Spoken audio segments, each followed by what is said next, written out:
Welcome to Thoughts on Thursday. We're up to episode 20, so the end of season 2, believe it or not, although we do have a surprise Christmas event planned in a couple of weeks, which I'll be telling you all about.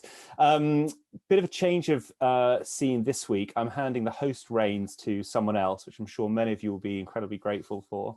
In a couple of weeks' time, we'll be sharing where the Growth Works is going next, and our community is headed in 2021.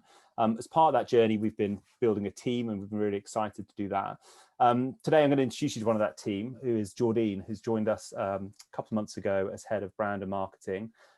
Incredibly lucky to have Jordine on the team. She has a phenomenal background of building and driving amazing and global and disruptive brands you recognize, like the Financial Times.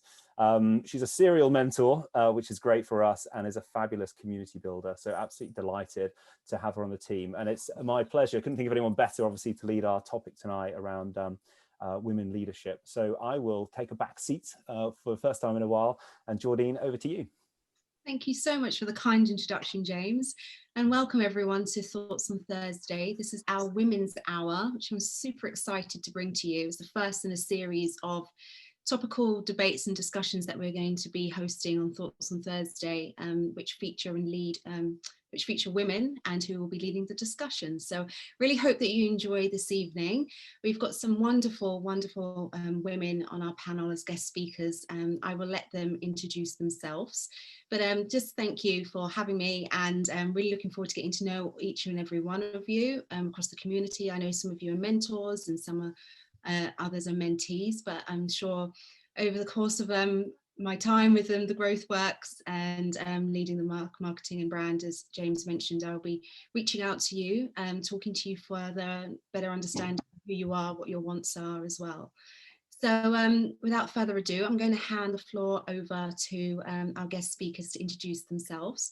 But just a word in terms of housekeeping, if everyone could kindly turn their sound onto mute for those that aren't actually speaking this evening, that would be most helpful. If anyone does have any questions, please add them into the chat. James will be monitoring those, and we'll be taking questions, of course, at the end for discussion time. But if everyone else can just mute themselves, that would be really, really helpful. So we just have to have any background noise. So as I mentioned, we have got our speakers. I'm going to hand over firstly to Jennifer, who will introduce herself. Jennifer, over to you. Good evening, everyone. So my name's Jennifer. I've been in the industry for 15 years. So I started when I was 16. I started as an administrator, just a general hotel administrator, and worked my way up through an events team. And when I was 23, I got an opportunity to go to Dubai. So I worked for some big brands over there for 7 years. And then I recently moved back to London in January. And now I'm a commercial manager at Kimpton Fitzroy London, which is an IHG brand. Thanks so much, Jennifer. Next, we have Candice de Cruz, and I'll let Candice introduce herself. Thanks, Jordi. Hi, everyone. My name is Candice de Cruz. I currently head up the luxury brand portfolio for Marriott across Europe, Middle East, and Africa.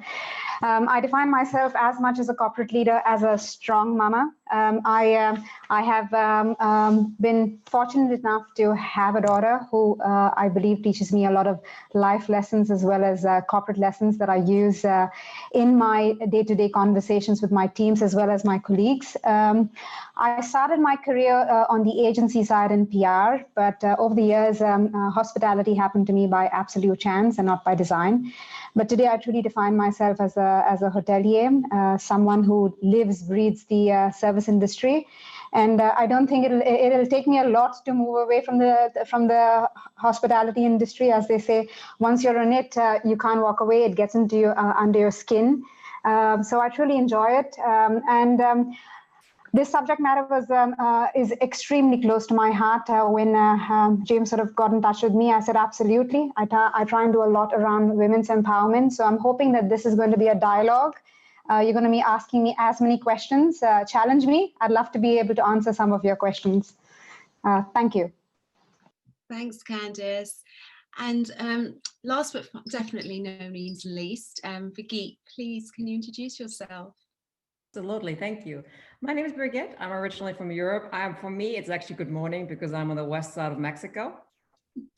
I don't know why I chose hospitality. So if people ask me, it's like, I don't know. But I really love the business. It was kind of my choice to do it. I have a very traditional European-like education with apprenticeship.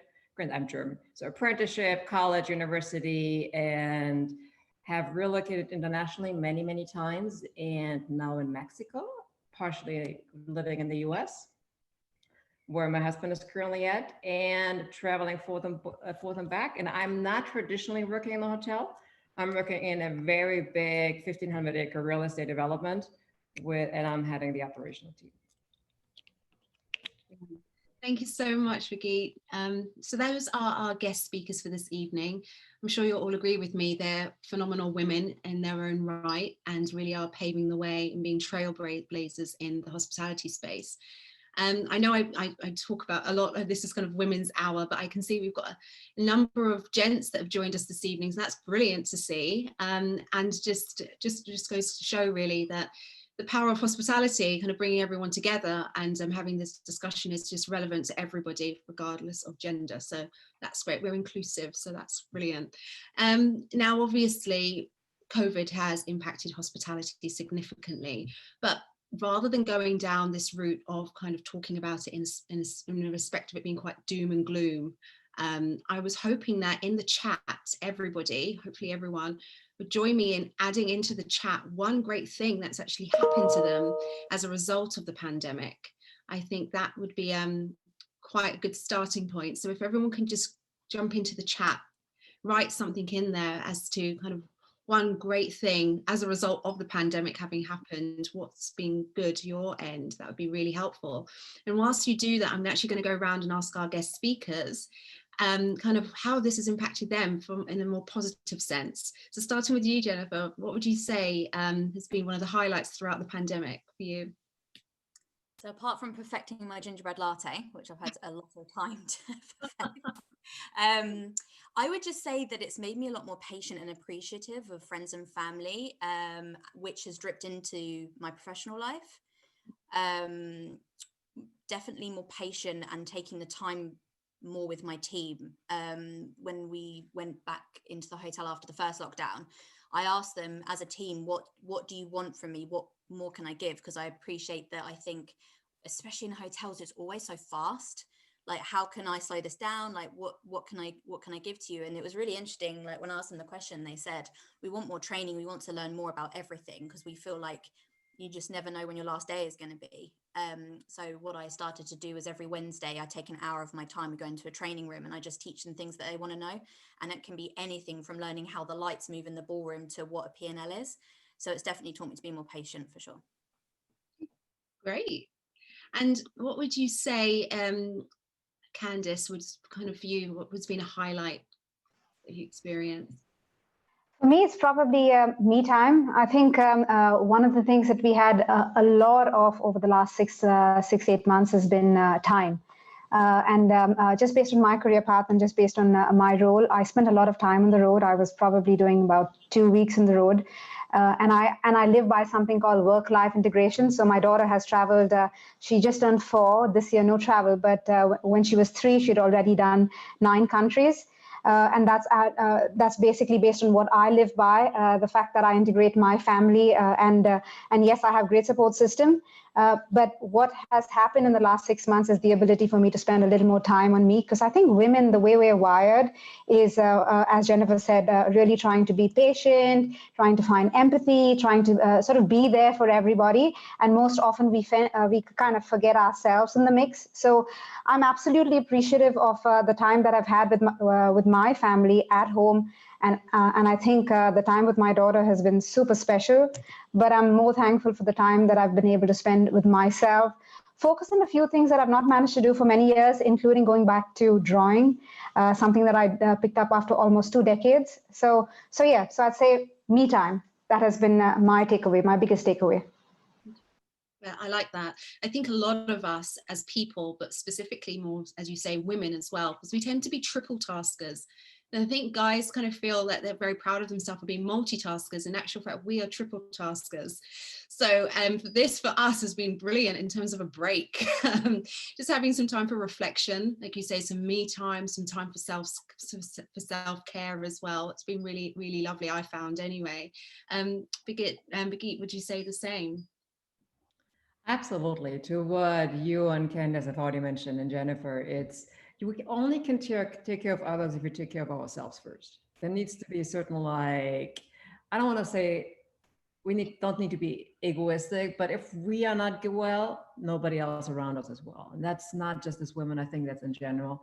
So I think that's one of the biggest things. For me, it was a major reset. I see the opportunities, and I was actually busy reading the chat. So like many others, I connected with a lot of people. Like one of them is for sure James. There have been a lot of other people in the industry and other industries that I was able to connect. And like somebody else, unfortunately the chat is already gone, I also started studying again. So I now joined another program. So for me, it's a major opportunity 2020. And I'm looking forward to 21. See, and that's the kind of philosophy, isn't it? Just looking ahead to the future, because this isn't going to last forever. So I think that's what's really positive messaging there all round. So thank you so much, ladies. I'm looking in our chat. We kind of got similar things that have come back from kind of those online with us tonight. You know, people are actually talking about someone here, they got their first like management role after the first lockdown. So actually, yeah, also I encourage you to use the reactions. I'm all about the reactions in on Zoom. So like that's such a lovely thing to kind of see, is that somebody's also getting opportunities throughout this time as well. So it's not all doom and gloom. Someone started an MBA, awesome, I love that.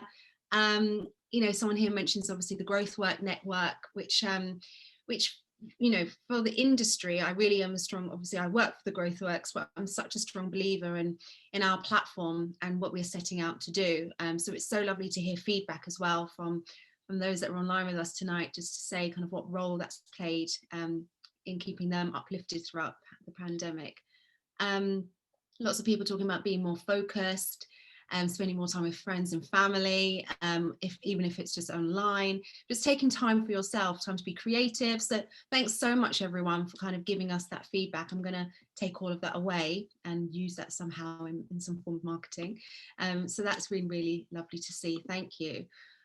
Moving on, really kind of just to talk a bit more to obviously our guest speakers, learn more about them. I wanted to kind of throw the question out there, and feel free to, any of you to answer, but just really kind of who in the public eye at the moment for you inspires you? So a lot of us on this call, we're inspired by all of you, but we're quite keen to better understand who you look to for inspiration. Anyone can start? Okay. I'll go. Oh, no, I'll go. I'm happy to go. I'm going to take James' cue of keeping this as informal and relaxed as possible. So Jennifer, we'll be speaking over each other, I'm sure. Yeah, so in terms of inspiration, I'd say probably depends on where we are in our life and what is happening around us. And for me, inspiration has kind of changed over the years, just based on different subject matters. I'd say today it would almost seem incomplete if I didn't say that Kamala Harris is on many women's minds for the sheer fact that she's changed the course of history in many ways for the world, considering how much we look to the West and to the US. I would also say that over the last few years, as I have sort of tried to flex my leadership skills, I've looked at Michelle Obama quite a bit. I think she's another strong woman, a woman as much in terms of she's as strong a woman as she was a devoted wife, but also sort of lessons of all those things that we speak about in terms of what a woman needs to apply as either as a supporting figure or as a lead figure. And I'd say if I look back to my past and how I've, again, as part of me and my learning journey, body positivity. One that comes to me is Serena Williams, and the fact that she speaks so much about women, childbearing women, size, and that matter. I think women get really conscious based on their age and the every decade that we cross. We're sort of looking at ourselves and saying, okay, we've really changed in this decade, or even at the start of a decade. So I'd say I've also taken a lot away from her in having confidence in how you look and what you wear, and sort of leading with that. My favorite women. You stole all of my ideas, Candice, there. You take it all home. No, I completely 100% agree with you. They're major role models for me as a woman. So I completely see why for you as well. Jennifer? So Kamala Harris was going to be one of mine, but another one is Jamila Jamil. She is an advocate and for inclusivity. So she's very big right now on, people, gay, non-binary, race, all of these issues that have majorly been in the spotlight in 2020. Just an incredible woman, someone to really look up to. And another one actually is Jennifer Lopez. So she, for me, is just a woman that no matter what, she just always puts her mind to something and does it with such incredible skill. Like anytime she's doing a performance and anything, she gives it 10 out of 10. She's a proper rags to riches story. I just have like the most utmost respect for her. It's interesting. I know that we're going to come on to it a bit later, but I read a book earlier this year that really changed my mindset. And it told me to, basically just really look at what you're looking at every day online, because I think we can all be a bit robotic about Instagram and social media in general, and just kind of like scrolling through and not really thinking of what we're absorbing. And I did a massive cull, and I decided to stop unfollowing all of the Kardashians. And I've never been happier, and actually consciously following women that are actually going to benefit me as a woman, and applying that from personal into professional life. And it really has made a difference. So I'd recommend that to anyone, men and women, to just really be conscious of who you are following online, because you don't know what you're absorbing. And that's a really good point, Jennifer. I think we often talk a lot about what we eat, and like we are what we eat, but we are what we think as well. So if you've kind of got lots of negative energy around you, or you're consuming kind of negative or very superficial, let's say, kind of news, then just be mindful of how that impacts the mind as well. So I think that's such a great thing that you've done, Jennifer, definitely, to acknowledge that, identify it, and then actually act on it and do something about it. Birgit? I will add a couple of other women that have been inspiring. One of them they are more from this side of the world. One is Amy Blaszka. She is not as well known. She's a ghostwriter on social media.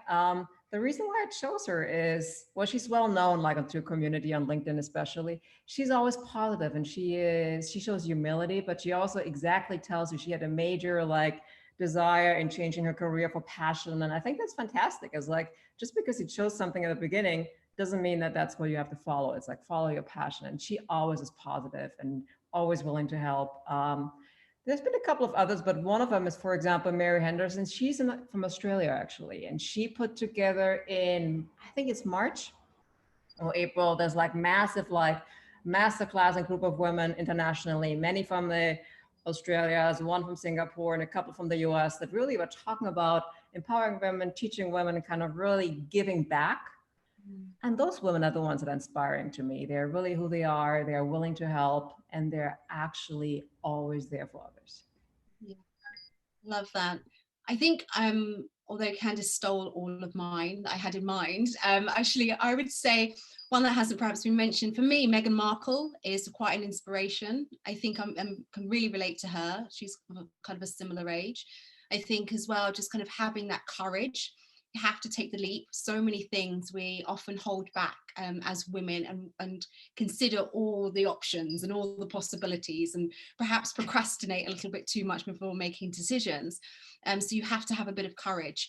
And I did read in the summer that, when approaching a job spec, women will have a look and see whether they've got kind of 8 out of 9 of those skills that they're requesting.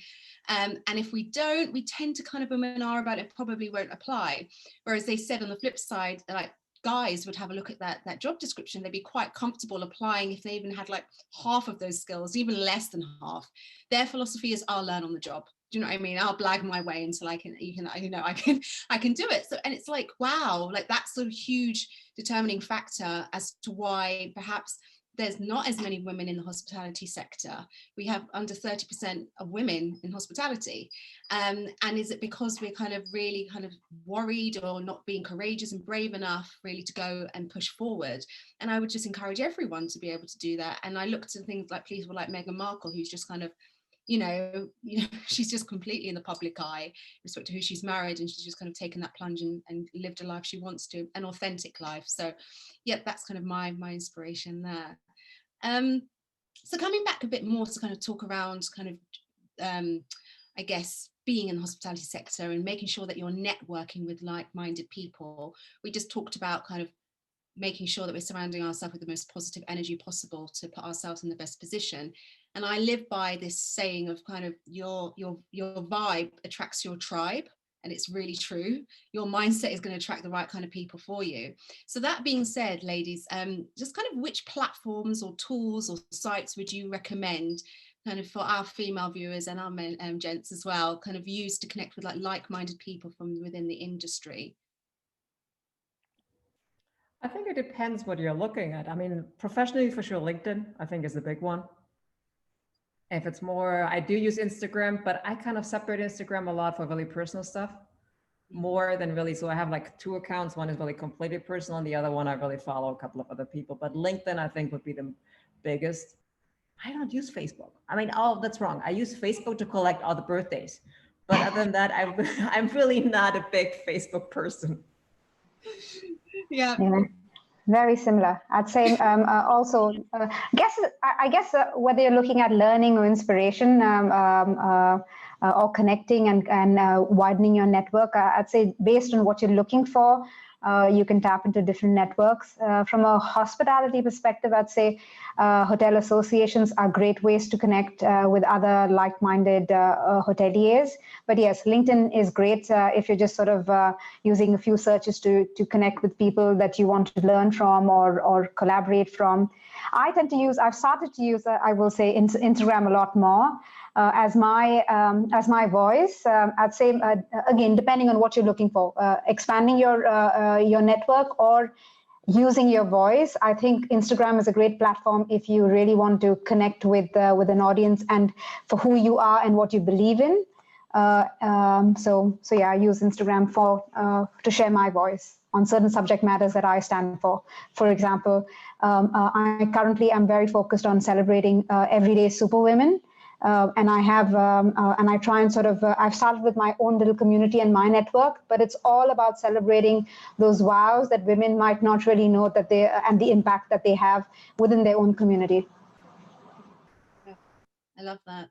I think you make a really good point there, Candice, as well. Like if you're using Instagram, I found that it will almost populate other like-minded people. So you follow one person from the hospitality industry and it will make some certain other suggestions. Similarly with like hotel groups, it will make other suggestions of kind of a similar kind. So it's kind of a great tool in actual fact to network and connect with other like-minded people as well. As much as we probably see it as more of a social platform, I think in business it can also work as well quite well. Jennifer? I'd recommend the Growth Works. Because obviously I'm brand new to this little family, but it's just incredible because obviously all of the mentors are like-minded because we want to give up our time to, speak to the mentees and other mentors, and we are also like-minded. It's when the 4 of us were having a chat yesterday or the day before, I came away feeling really great because we are all so similar but then so different in so many ways, and obviously all the obvious ones have already been used up, but this is honestly such a great tool. So yeah, I'd really encourage people to start talking about it and invite others to do it because it is really, really great. So glad you said it, Jennifer, because the best PR comes from others. Otherwise I would have had to have said it. But no, you're quite right. We're still building, as many of you know who are have already signed up and joined us. And for those of you that haven't yet, I would really encourage it because so many wonderful things are coming up for the GrowthWorks in 2021, which I might reveal a little bit about towards the end of our discussion this evening. But yes, it's there, and it's specifically for the hospitality sector, and it's free. So please feel free to join us. There's some great people that are already involved. So something that has kind of been quite a hot topic this year is just remaining positive and optimistic through the crisis. And it can be difficult, as we've all faced, working from home, changes to our social life, financial impact, just a new way of life and living, the new normal.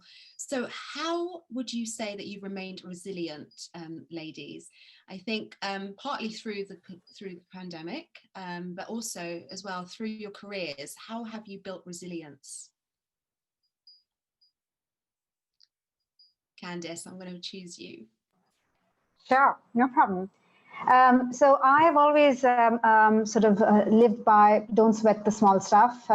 Be very focused on your end game, and ensure that you surround yourself with people that you can learn from. Yes, I do believe in good people and surrounding yourself with good people, but sometimes it's good to surround yourself with not so good people as well, because they teach you life lessons that will stay with you of what you don't want to become. So for me, I'd say as part of my growth and sort of focusing on resilience has been that little bit of don't sweat the small stuff, and don't be afraid. You will learn a lot of things along the way, and you will and I'd say one of the biggest things that has come out of the last 6-8 months is embrace change with open arms. Change is good. I believe change is very good. It teaches you things about yourself that you will never know. And change also helps you grow. It pushes you out of your comfort zone, because again, we're extremely wired, and hospitality, I'd say, can be an industry where you start in a certain role. It takes you a lot to switch into another department or another role. So I'd say one thing that I've taken away from the last 6-8 months is don't be afraid of change. Embrace it with open arms. Like that. Jennifer? So I actually have a little story. So in my last 2 years of Dubai, I suffered terribly with anxiety, and my 2 bosses at the time didn't understand it and chose not to understand it. And going through it at the time, it was absolutely hell, and I couldn't be positive. I just couldn't see the light at the end of the tunnel. And I actually had an incredible friend who I know is tuned on to listen to this today, and she just got me through some really tough times, and she kept promising me, at the other side of this, you're going to come out so strong, and you're going to look back and realize what you've learned.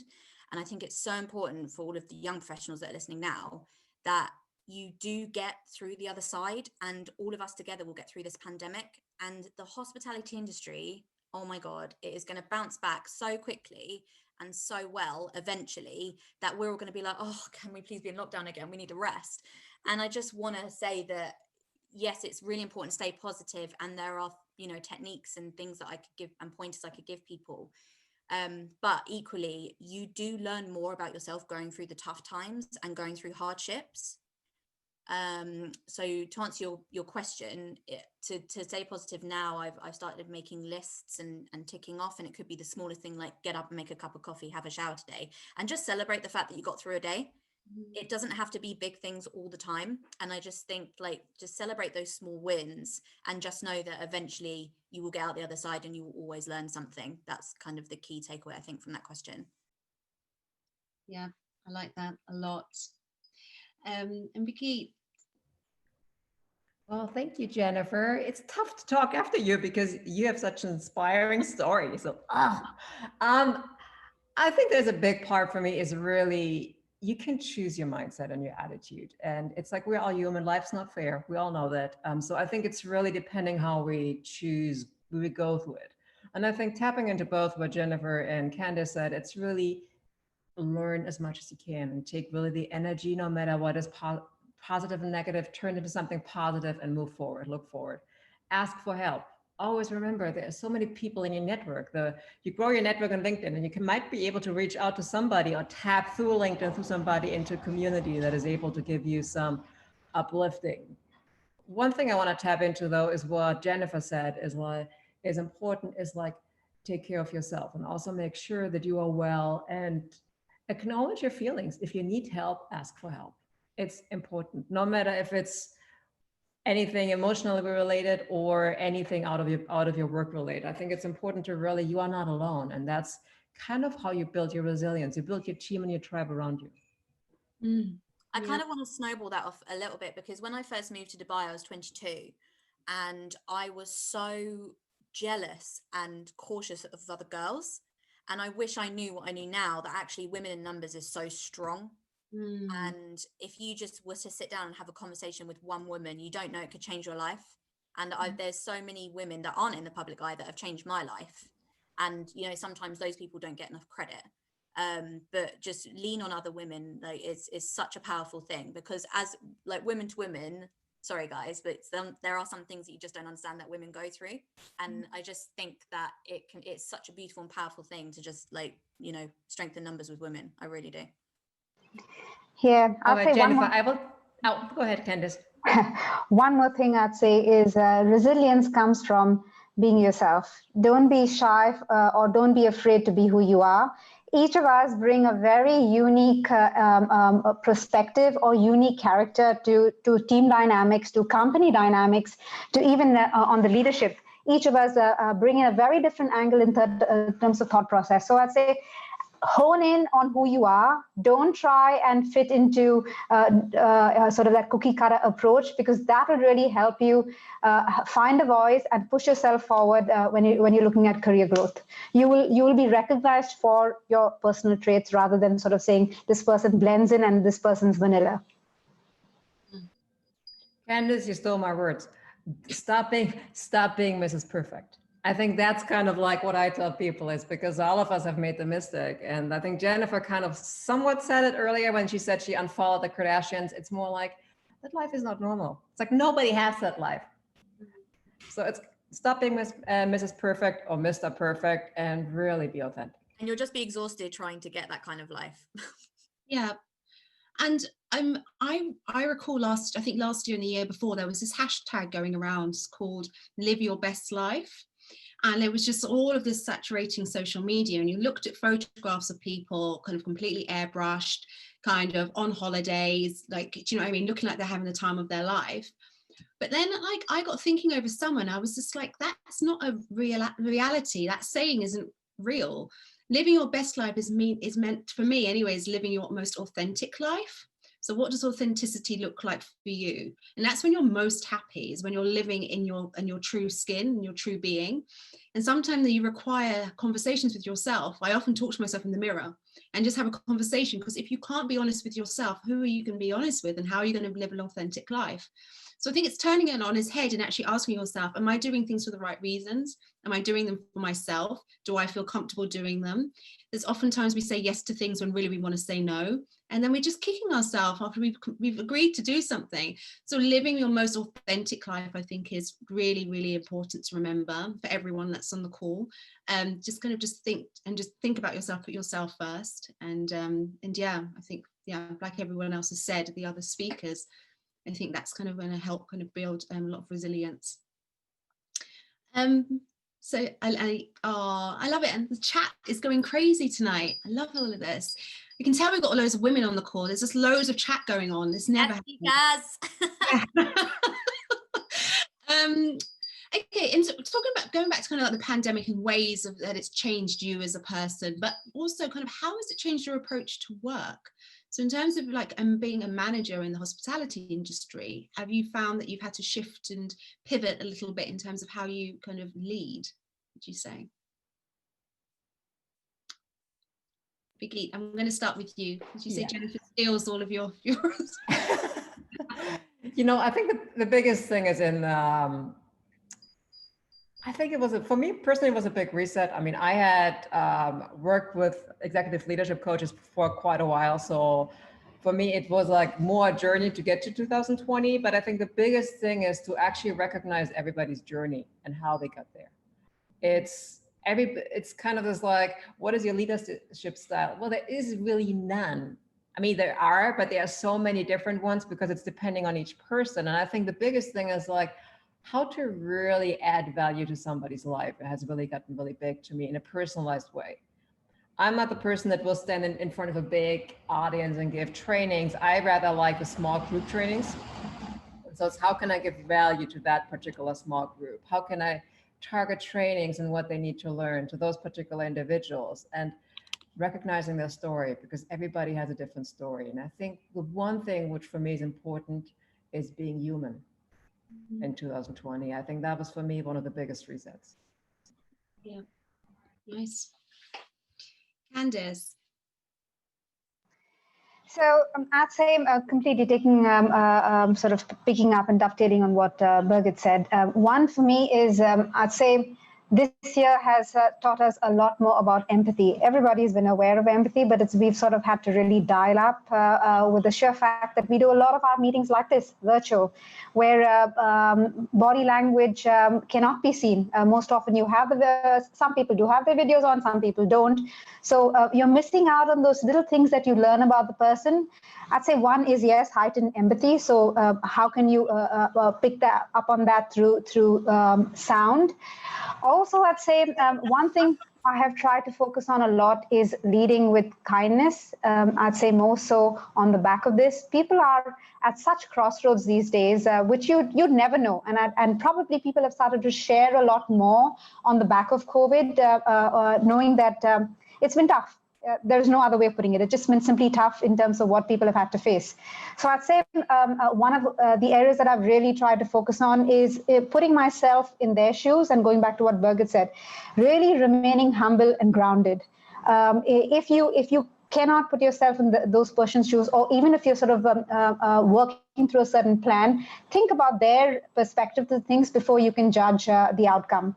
So humility is a big one, and I'd say going into 2021 and beyond, that's probably going to be one of my drivers in terms of my mantra, kindness and humility, because we know the saying, right? People will forget what you said, but they will not forget how you made them feel. So I'd say kindness and humility should be, at least those are the areas that I'm focused on.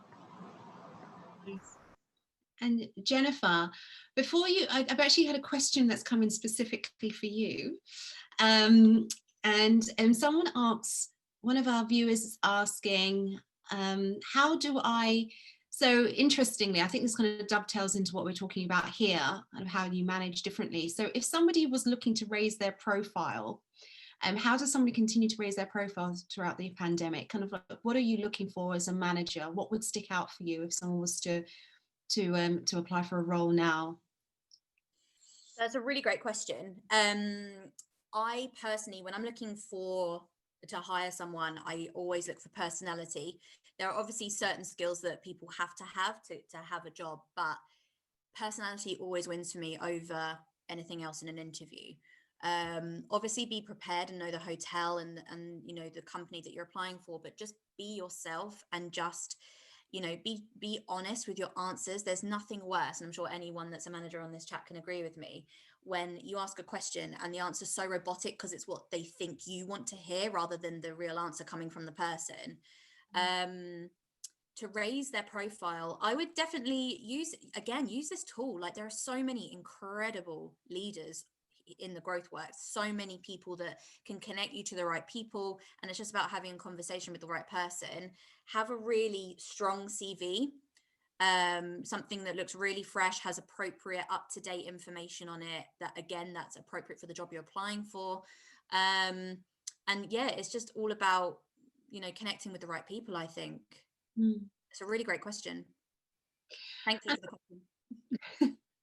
And I want to kind of give the floor now to those that are kind of online with us tonight, an opportunity for you to ask questions directly to our speakers. Does anyone want to come off of mute and ask a question, or feel safer in the chat and we can read them out? I have a question. Please go ahead. What do you think would be the biggest challenge for the generation of women behind you? That would be to all of you. So maybe start with Candice, if you'd like. Sure. I'd say peer pressure is definitely not going to go away in terms of, and I have a daughter, so this is something that's probably on my mind every day. And I also come from an origin where you see a lot more of us women who have a voice fighting for girl education and fighting for rights for women.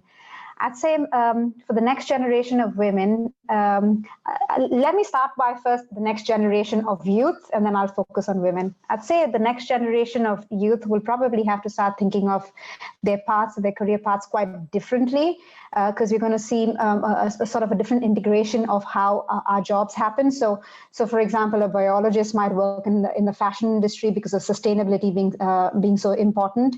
So we'd see those areas. So I'd say in terms of learnings, our next generation will have to skill up and really think outside the box in terms of education and not go by the cookie cutter MBAs and cookie cutter sort of bachelor degrees, because that's probably going to be redundant in the next couple of decades. So I'd say for my daughter, it would probably be to think really wider of how she can apply herself. And I'd say another area in terms of next generation is everything is so technology driven. We know that AI is going to probably play a even heightened role as our children get older. How can we continue to keep that balance between high touch and high tech?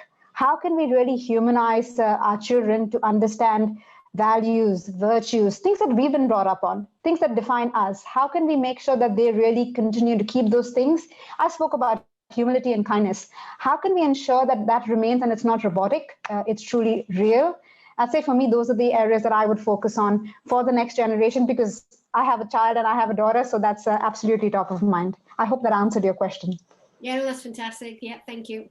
Thank you. Really interesting. I don't know if any of the other ladies want to answer that, or I have a few other questions that's coming via the chat as well. Yeah. I will say something quickly that I think is important. I think one of the things that where women have gotten a lot more in the spotlight recently, also with diversity, inclusion, and belonging. I think the one thing we really have to learn is selling ourselves. I think we really are, and I'm the best example. Like, I will literally, if anybody asks me, well, tell me about yourself, I'm like, okay.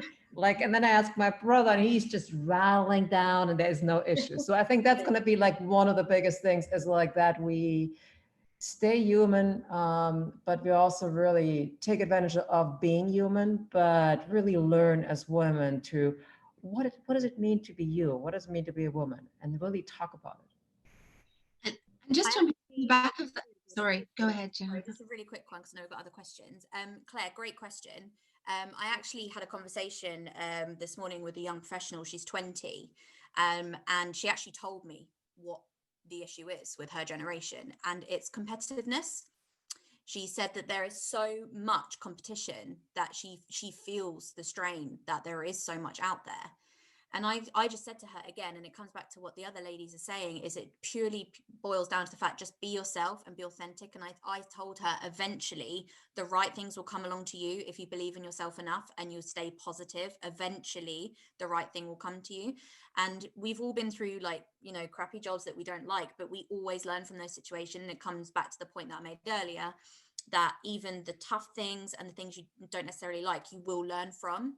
So that is a really, really great question, and hopefully some of the young ladies that are here can take away from the answers to this question, because that's a really great question. So thank you, Claire. Thank you very much. I'm going to read one of them that I think is kind of related to some of the things we've been talking about. But I just think one of the questions that's come in, it's really, really interesting, is how do you continue to keep yourself motivated? How do you continue to keep your teams motivated when you're feeling demotivated? That's a really good one. Yeah. It kind of tags back into what I was saying about how you're kind of leading differently now, kind of during the pandemic. But I think that's a really great question. So we all have kind of low days.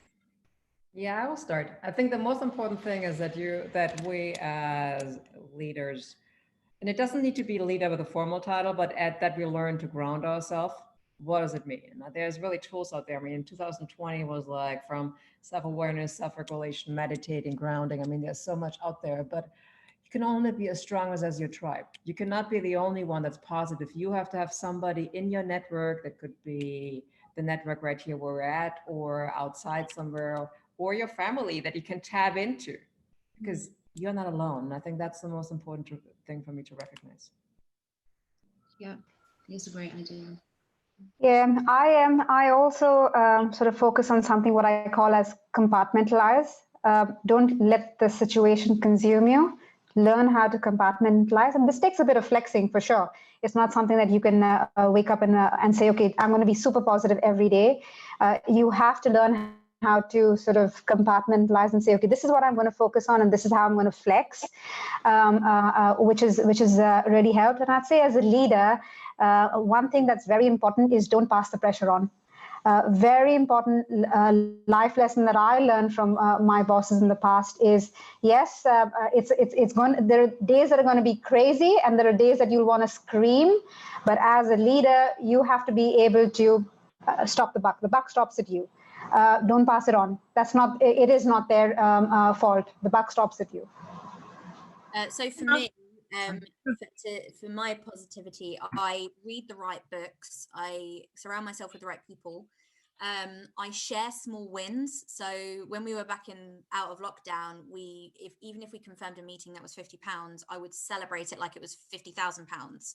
And I think the girls started to get a little bit sick of me, but I was like, I will be in your face and I will be positive and you will like it. And I just think that, like I said, make a small list every day. I know it sounds so weird, but just write a list of things, even if it's like make a cup of coffee, just ticking that off and having that satisfaction genuinely does get you into a positive routine. And just kind of coming back to what Candice said is, if you do have a low day, just have a low day. I think if you force positivity, it will actually have the reverse effect, and you might, step back further than you intended to. So if you do have a down day, just mourn it, look after yourself, watch your favorite TV program, and, and if it's at work, if you're having a bad day at work, what I tend to do is just go for a walk or have a conversation with someone in the hotel that I know is going to cheer me up. Yeah. I think as well, what I wanted to ask, and kind of one of the questions that we had on the agenda, which is coming up quite often in the chat, is actually, if you could, what was our question? What's one piece of advice you would give someone starting their careers in hospitality today? Because I'm very conscious of the fact that you're incredible women and you've got an established career and a career history behind you, but there's some people on this call have not yet stepped into the big wide world of work. So what piece of career advice would you give to them? Only one piece of advice, if that's okay. I'd say coming out of COVID, a lot of us at different, irrespective of the level you are in your career or within the company, we've had to sort of roll up our sleeves and become generalists. We've had to sort of do more than what we signed up for in some cases. I'd say my advice would be upskill and have your hand raised, because only if you have your hand raised are you going to push yourself outside your comfort zone. Whether you're starting your career, whether you're in your middle of the career, or even at a later stage, have your hand raised and as part of those stretch goals for yourself. Thanks, Candice. Jennifer? It's a really hard one to give one piece of advice, but I would just say embrace failure. It sounds really weird, but again, anything that you fail through, you will learn from so much more than a good experience. So I would say, even if it's your first job and it's not something you necessarily want, just go in with a really open mind. My bit of advice would be, and I didn't learn this till I was maybe 26 or 27, is choose your manager rather than the job, because they're, at the end of the day, the manager is the one you're going to work for. You could work for the most beautiful hotel in the entire world, but if you have a horrible boss that's just going to put you down, you're not going to learn from, then you're not going to come away with anything positive, I don't think. So just be I know it's hard as well, because I know everyone's going to roll their eyes and say, yeah, okay, Jen, but we're in a pandemic, like we can't be picky, but there is always going to be a job for you. And just be true to yourself. That's the only thing. It's so important to just be true to yourself. Yeah, that's like 2 bits of advice. I'm really sorry. You snuck that one in there. It's fine, I'll let you off. Birgit. One of the things for me is like learn your technical skills early, because in times of stress, we are usually not rising to the occasion. Many times we are falling back to the highest level of our training. So have a solid base you can rely on, so you don't have to worry about it. So you do it in your sleep and practice it a lot. The other, and then along with it, I'm kind of making an add-on. Never stop learning. I mean, look around. It could be like, for example, I signed up. I'm in Georgetown University right now and doing a course in transformational leadership. So it's like never stop learning. And that is not just meant for technical skills. It's meant for anything you can learn. Yep. I like that. I agree. There's quite a few of us actually on the call tonight, and we're all still learning and back at university part-time and all of those great things. I think the pandemic, surely for me anyway, gave me that perspective on what I wanted in the future, and it kind of gave me that breathing space to actually go out and go for it. But that's the great thing about being a bit, you know, you stopped for a little moment. You can just have a bit more time to plan out how you want to live and what kind of life you want to live and how you make that happen. I had somebody raise their hand. Is there someone on? I can't see you though. Is it Vin? Is it? Yes, this is me. And I have a questions. So as a woman working in hospitality, what would be your expectations for your coworker? It doesn't matter like what gender they are, but what would be your expectation for them to make you feel empowered, appreciated, and being respected, and also like easy to move on? Yeah, that's my questions. So I'll answer that. Thank you for the question. It's a really, really good question. As a leader, my biggest wins have always been my team's successes, whether that's a different job in a different department, a promotion, great guest feedback, because that ultimately reflects on you. And all we want you to do is do your job. Just do your job well, do it with integrity, come in every day and just smash it. That's all we expect as leaders. So ladies, we have just 5 minutes left, so I'm just conscious of trying to get through as many questions as possible. I think there's something that's been really interesting that's come up in the chat here. It's kind of directed towards Candice. I thought it was a great question around having to choose between, has there been a time in your career where you've had to choose you've had to choose family or your professional life, and it's kind of your professional career, and who did you choose? Have you ever faced a challenge where you had to choose between family or your professional? Yes, I have. I kept going when it came to my career. I was at 27. I was heading marketing for the world's tallest tower, and I thought I was doing great. And I had opportunities coming to me quite frequently after. I had lots of headhunting done after that. But it reached a stage where I had to really stop and think what I was after. End of the day, you have to make those tough decisions, and I chose personal over professional. I sort of decided to slow down a bit to focus on the heart over the head, and sometimes I think you need to do that if you are going 100 miles an hour, sort of saying this is where I want to go. I kept going for almost 10, 11 years before I sort of said, okay, I probably need to take stock. And to answer the question, yes, I did choose personal over professional. Okay, 3 minutes.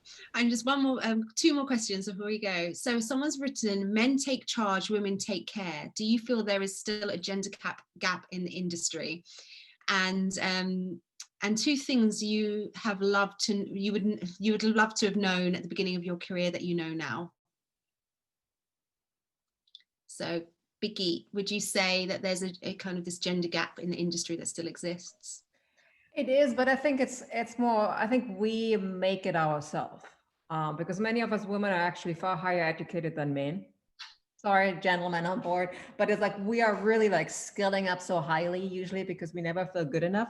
Because as you said earlier, we need to hit the 8 or 9 like on a job description to actually before we apply. I think it's really made and established by ourselves. So it's not really anything the industry is creating. So it's currently like our role to actually show what we can and to shine. Yeah, great, I love that. And Jennifer, anything to add to that? I love that. Thank you for saying that out loud. What a legend. I wish that I knew when I went into the industry that it's okay if not everyone likes you, because you cannot please everyone, and you are not there to be a people pleaser. Even clients, like I remember in my second job in Dubai, I had this client that hated me, and all I wanted to do was to please her, so much so that it was detriment to the event. I was so focused on getting her to like me that I just completely forgot like what job I was there to do. So I just, especially for the younger crowd here, it's so important, again, just to be true to yourself, and it's okay if not everyone likes you, as long as you like yourself. And I'm so sorry, I forgot the other half of the question. It's okay. You answered the majority of it. Candice, anything that you want to add? You know, do you think there's still this kind of gender gap in the industry? There is, and I'd say more so in certain countries around the world where women are seen as the caretakers more than sort of the leaders. So I'd say the gap is getting smaller. You do see a lot more women in corporate profiles versus on property. We could definitely do with a lot more general managers in terms of women around the world. But I'd say there are certain areas, even in terms of leadership and growing. There is some stereotyping that happens within hospitality. You'd see a lot more in marketing. You'd see some in finance, but you'll never see enough in engineering. You'll never see enough, perhaps even in finance for that matter. So there are certain roles that women get sort of pigeonholed into in the hospitality industry, and I'd say that's opportunity in terms of changing or challenging the norms. Yeah. Okay, so it's literally 6 o'clock now. There's some wonderful questions that have gone. There's so many questions. This has been one of the, you know, an incredible, phenomenal. People are asking for a part 2. I don't mind doing a part 2. Yes. Oh, I'm so glad you said that. So my hope was that this was going to be a huge success and a huge turnout, so that we could, as I said, have Women's Hour each month, and we will talk around kind of just general issues, topics, topical debate, that sort of thing, but just keep that theme of having our women leaders jump on and have a conversation with us all. So I'm really glad that this has been a success and everyone's enjoyed it. I just wanted to say, in respect of Maria, Maria gave a question that was part of what we just spoke about just then. One of the things I'd like you to take away is just to let your work speak for itself. So like Jennifer said, not everyone's going to like you, and that's okay. You're not here for everyone, but just make sure your work speaks for itself, and that sets you aside. So as long as you're delivering and as long as you're staying true to yourself, that's all that really matters. So that's just kind of a thing that I wish I'd known, rather than trying to please everyone else, just kind of do a fantastic job and make sure that you're happy at the end of the day. So thank you to everyone that's joined. I'm not going to keep you too much longer. If anyone has any questions that they want us to pass on to the guest speakers, then feel free to send them across to us. I don't know, James, if you don't mind writing in kind of our mentoring email address in the group chat, and you can send any additional questions to us, and I'll definitely pass them on. Thank you so much, everyone, for making this such a great evening. I'm trying to see all of your faces, but the pages just keep going on and on and on. So I've been trying to skip through, but thank you. It's just been such a pleasure talking to you all. Thanks again to our incredible women guest speakers. You're all inspirations. And like I say, yes, be prepared to see more of this happening across the Growth Works. Thanks you so much, everyone. As we say, please feel free to send across any further questions, and we will see you soon. Thanks so much for having us, guys. Thanks, everyone. It was amazing. Thank you for the great conversation. Thank you. Bye. Thank Bye. you so much.